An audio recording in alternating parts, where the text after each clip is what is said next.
Good evening. Welcome to Outside the Box.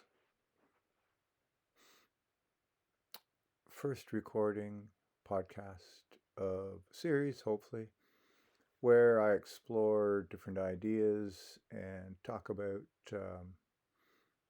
thinking in general and perhaps how it applies to the real world eventually. But first, we have to define terms because got to know what we're talking about first.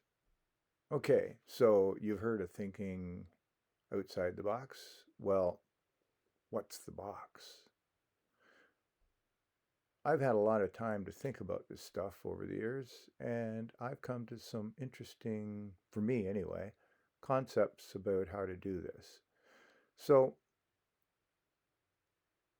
if you're responding predictably to programs that you already know, you're not thinking outside the box. In fact, cognition isn't particularly happening at all because you're kind of in autopilot. And that's not a bad thing. There's things that you need to be able to do on a repeated basis because you would have a hard time functioning if everything was a cognitive activity.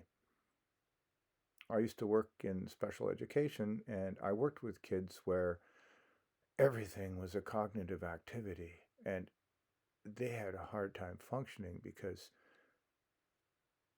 they had to think about everything they did, and that was pretty challenging. So we play all these little subroutines called programs. And nothing wrong with programs. You can't think unless you use programs. And a program is a series of steps that you follow on a repeated basis to achieve a particular goal. Like you have a program for getting up in the morning and brushing your teeth and getting yourself ready for the world. So you run programs. Well, the question isn't, are you running programs? The question's, who's doing the programming? Is it you? If it's not you, I can guarantee it was somebody else because somebody came up with the program. Okay, so you're thinking in programs and you're using them to achieve success in your life. And what does success mean? You're meeting your needs. Okay, so thinking outside the box, what does that mean? Well, let's talk about paradigms.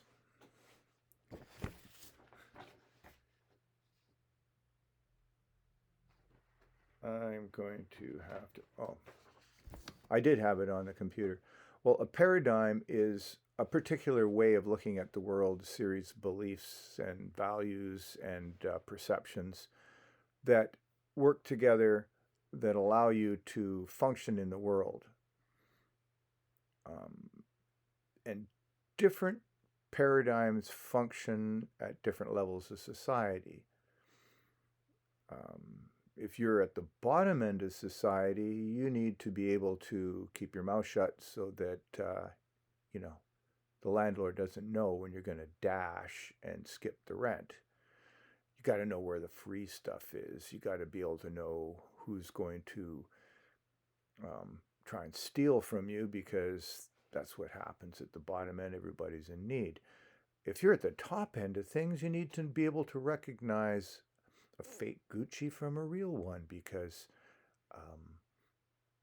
everybody else around you can, and it's a survival tactic. So people have all these strategies of how to function in different societies because we don't have one society. We have a huge number of societies that are interleaved among each other, and some of them intersect and others don't. And some people belong to a variety of different ones. Like if you're into sports, that's one set of people that you interact with. And if you're into the book club or going to the bar, I mean, you have different sets of societies that you operate in, and each of them has a different paradigm under which they operate. Well, where do you learn these things? Well, it starts when you're born, or maybe before it, because apparently you can hear things in the womb, and you're subject to the chemicals that your mother subjects you to through her emotional responses, because emotions are experienced in the body as an electrochemical stimuluses. So anyway, so getting back to programming, um, when you run a set of paradigms that you're operating under, and you're content with your life because everything seems to be running smoothly, not a lot of cognition going on, right? Because you don't need to. You've already got some programs that function. So what happens when those programs are no longer satisfying your needs? Well, there you end up with frustration because you're doing what you used to do and you're not getting the results you want. Well, I know through the behavior stuff I studied that, you end up with the behavior will go up like this and then it'll extinguish because, you keep trying harder and harder and harder until it becomes pretty patently obvious you're not going to get any satisfaction from it, and then you stop using it. Well, when you go through a paradigm shift, the mental state you go through is confusion. So when you're feeling confused, what that means is the paradigm you were operating under no longer works. And so you're casting about, how am I going to find a way to meet my needs? Because what I was doing before isn't working anymore. So if you go into a new environment and you try applying the same paradigm to it, let's say you go to a different country and the rules are different, then you're going to get confused and don't know what's going on. And then you're going to use some strategies, hopefully, that you've learned, and you'll come up with different ways of interacting with your world. And that's where cognition comes in, because now you have to actually think, what am I doing? How am I going to get my needs met? Who's meeting their needs, and how can I do what they're doing so I can get my needs met too, right? That's what people generally think. Some people come up with stuff on their own, like, oh yeah, that's right, maybe I'll try that. And you try it and it works or it doesn't. And if it does work, maybe it's not perfect, and so you keep tweaking it until you're satisfied again and you're getting your needs met and everybody around you is accepting you and you're able to function. But that piece in between of confusion, I like confusion because it always happens before certainty. I joke around with people and play with these things because I didn't have kids, so I adopted the planets. Everyone's fair game. And, you got to have hobbies. One of mine is improving the species. So you got to kind of work with people and try and figure out how to help them to have ideas in their head that they could pull up, because your unconscious mind is always mining information and things you've got in your brain to try to apply them in your life when you come up with frustration or confusion, because, you know, we're success oriented machines and we're always trying to be successful in what we do. And success means getting my needs met, right? And, we won't go into needs just yet, but everybody has needs and everybody finds ways of meeting them in one way or the other. And hopefully you'll find socially acceptable ones that are preferably win-win, because if you're not playing win-win, you're going to end up having some issues with the people around you, right? And so we'll get into that later when we talk about influence and control. So anyway, you got a paradigm that you operate under, a set of rules or beliefs and understandings that seem to function. So what do you do when you want something different in your life? Let's say you're getting bored with life, because it happens, right? Intelligent people tend to be always looking at, you got capacity, you're going to fill it with something. Now, some people fill it with sports and they get involved with statistics or getting emotional about one player or another and having arguments and stuff. Like, people have all kinds of ways of meeting their intellectual needs. And so if you have intellectual needs you're trying to meet, like me personally, I kind of get bored doing the same thing all the time. So I'm always trying to tweak things and look for better ways of doing things. Or if I see somebody doing something else and I go, I can apply that here and I can tweak that this way and I can put them together and maybe I can find a better way of doing it. And that's how you up your game.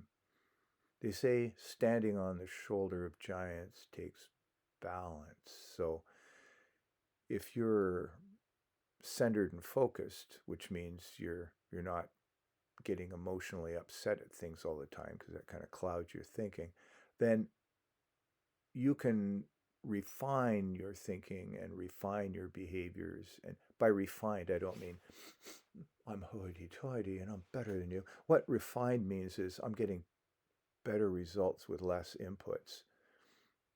Um, I used to teach elementary school, and sometimes you look at the kid and you just go like that. Can you get your work done? And you don't even have to say anything to them. They look at you and then they go down, oh, okay, I'll get my work done. And whatever that means, right? And hopefully they're doing something meaningful because otherwise they're going to get bored. And that's a whole other game. Anyway, so thinking outside the box. So I thought that would be a good name for a way of approaching things. I'll call that a paradigm. So if you've got a paradigm of looking at the world through that set of lenses of how can I figure out what's going on and then chunk up a level, because paradigm shifts have something to do with the level of thinking you're on too, because levels of abstraction are important. Like you go from the concrete up to the very abstract where there's no connection to reality at all. That's the realm that philosophers operate in. And the people who make the most money in this world have the highest level of abstraction that's still connected to reality. And who are they?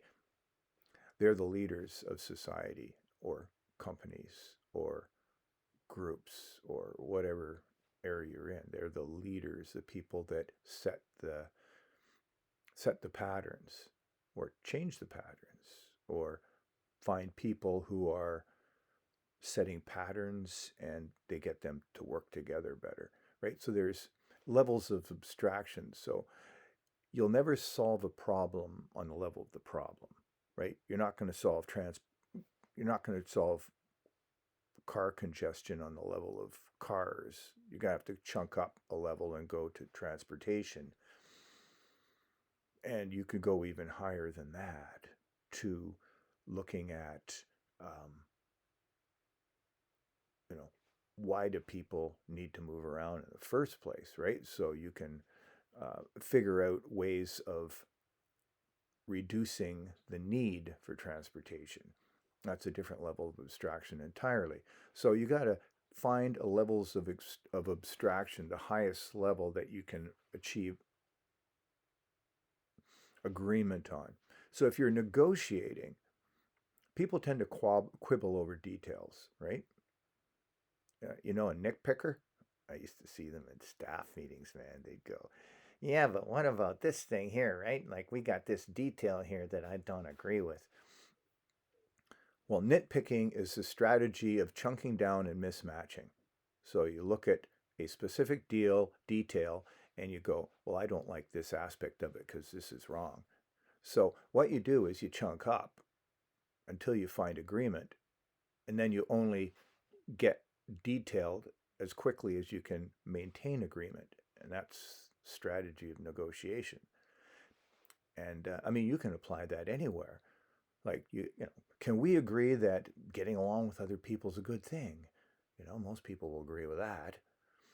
And then okay, well, now that we agree on that, can we both agree on that it's a good thing that both people get their needs met.